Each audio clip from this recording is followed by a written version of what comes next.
Okay, this week has had an up and a down.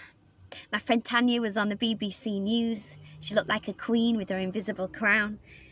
Then I got a voice note that blew my mind. My friend's daughter was in a place that you never want to find. But let's start with the up. Our incredible Tanya, the queen, the BBC did a report on her life situation. And if you've missed it, it has to be seen. Tanya and I met in Armley, Leeds, in Interplay Theatre for an audition for Precious Bain, and we just hit it off immediately, and thankfully we got cast, and the rest is just insane.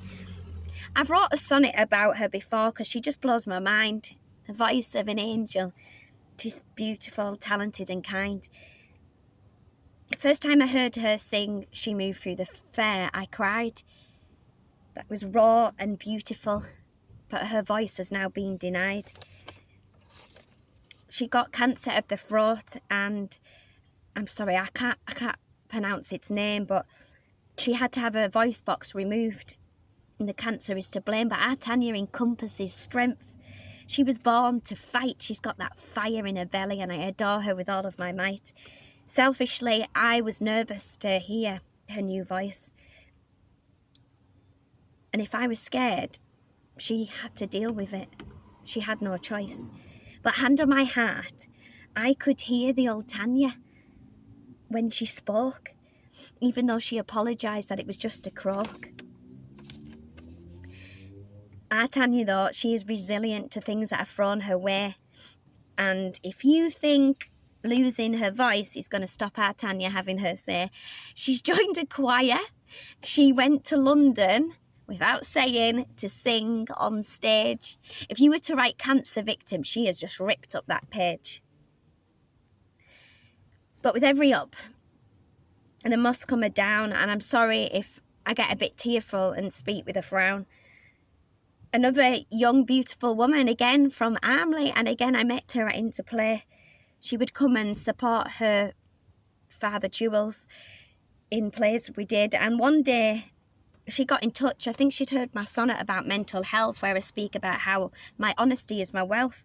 She said, I'd love to hang out, and if you ever want to talk, or if you don't want to, we can even just go for a walk. That kindness to reach out and just get in touch, because she knew I was alone. That's genuine, and you don't get that much. The worry they must have had when she went missing to when her body was found. The voice note I got from Jules.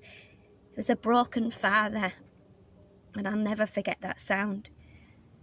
Why does another beautiful young person have to lose their life? This world is array.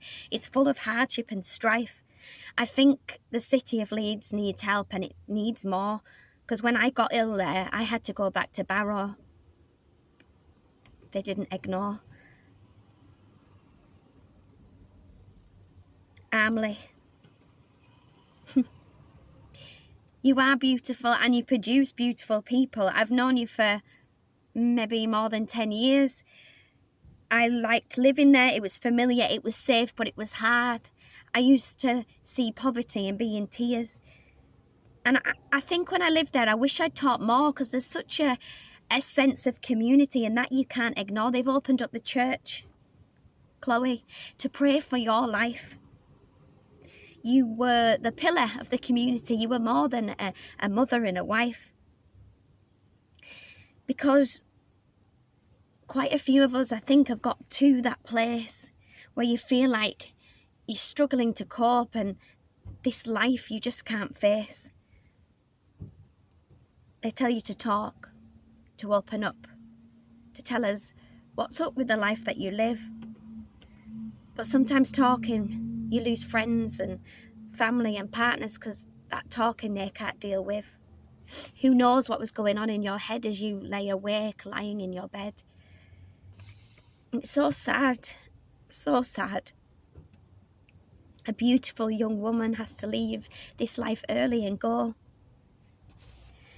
But you, darling Chloe, I want you to know you've brought together people, strangers like me, who you didn't know but who'll continue to love. So fly high, Armley girl. May your soul soar like a dove.